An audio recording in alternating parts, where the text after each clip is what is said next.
সকাল সকাল ঘুম থেকে উঠে আমি চিন্তায় পড়ে যাই যে আজকে কি রান্না করব, কারণ আজকে ঘরে তেমন বাজারও ছিল না। পরে আমি চলে আসলাম আমাদের বাড়ির উঠোনে। সেখানে আমি আর আমার হাজবেন্ড মিলে কিছু শাকসবজি বুনেছিলাম। নিজের হাতে চাষ করা যে কোনো জিনিসই কিন্তু অনেক আনন্দের হয়। কয়েকদিন আগেই এই ডাঁটাগুলো বোনা হয়েছিল, আর এখন দেখেন মাশাল্লাহ কত বড় বড় হয়ে গেছে। আজকেই এই প্রথম এই ডাঁটাগুলো উঠায় রান্না করা হবে।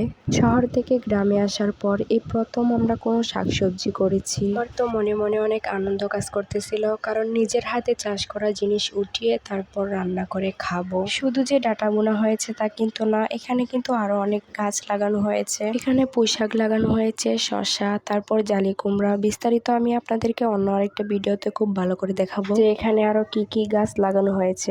যাই হোক, এই তো আমি ডাঁটা উঠিয়ে এখন ঘরে নিয়ে আসলাম। এই তো আমি এখন ডাঁটাগুলো সুন্দর করে কেটে বেছে তারপর সুন্দর করে ধুয়ে রান্না করতে নিয়ে যাব। ডাঁটা উঠিয়ে তো আমি মহা বিপদে পড়ে গেলাম। কেউ বলতেছে যে ছোট মাছ দিয়ে রান্না করার জন্য, আবার কেউ বলতেছে বড় মাছ দিয়ে রান্না করার জন্য। যাই হোক, শেষ পর্যন্ত বড় মাছেরই জয় হলো। আর এই তো ডাঁটাগুলো খুব ভালো করে কেটে বেছে ধুয়ে নিয়েছি, সাথে কিন্তু আমি মাছটাও পরিষ্কার করে ধুয়ে নিয়ে আসলাম রান্না করার জন্য একবারে। আসলে রান্না করতে না যতটুকু সময় লাগে তার থেকে বেশি সময় লাগে রান্নার খোঁটা বাছা করে নিতে। আর এই তো আমি কড়াইতে হালকা একটু তেল দিয়ে তারপর এখানে পেঁয়াজ আর কাঁচামরিচটা একটু ভালো করে ভেজে নিয়েছি। তারপর এখানে আমি মশলা, যা যা মশলা লাগে সবকিছু দিয়ে ভালো করে কষিয়ে নিচ্ছিলাম। এরপর আমি এখানে ডাঁটাগুলো দিয়ে দিব। মশলাতে ডাঁটাগুলো দিয়ে নেড়ে চেড়ে খুব ভালো করে কষিয়ে নিব। আমার কাছে কেন জানি না ডাঁটার তরকারিতে আলু দিলে আরো বেশি ভালো লাগে, তাই আমি এখানে কয়েকটা আলু দিব। আগে থেকেই কয়েকটা ছোট ছোট আলু আমি সিদ্ধ করে নিয়েছিলাম তরকারিতে দেওয়ার জন্য। এখন আমি এই আলুটা দিয়ে আরো কিছুক্ষণ ভালো করে নেড়ে চেড়ে কষিয়ে নিব। আসলে অনেকে অনেক রকম ভাবে রান্না করে, জানি না কে কিভাবে রান্না করেন, কিন্তু আমার কাছে এভাবে রান্না করলে অনেক বেশি ভালো লাগে, তাই এভাবে রান্না করি। মাছটাও কিন্তু আমি ভাজি করে দিই নাই, এভাবে কাঁচা দিয়েছি। আগে থেকে আমি মশলাতে কষিয়ে রেখেছিলাম, এখন দিয়ে দিলাম।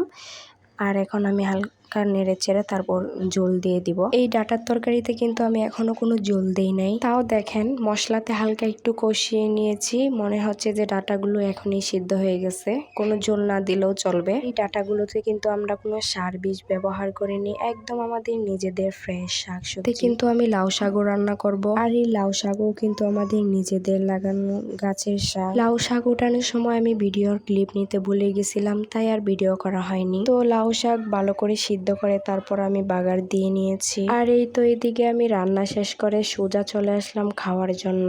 গ্রামে এমন অনেকেই আছে যাদের কিনা কোনো কিছুই কিনা লাগে না, তারা নিজেরাই চাষবাস করে চলতে পারে। আর আজকের এই ভিডিওটা আপনারা কে কোন জায়গা থেকে দেখতেছেন অবশ্যই কমেন্ট করে জানাবেন। এই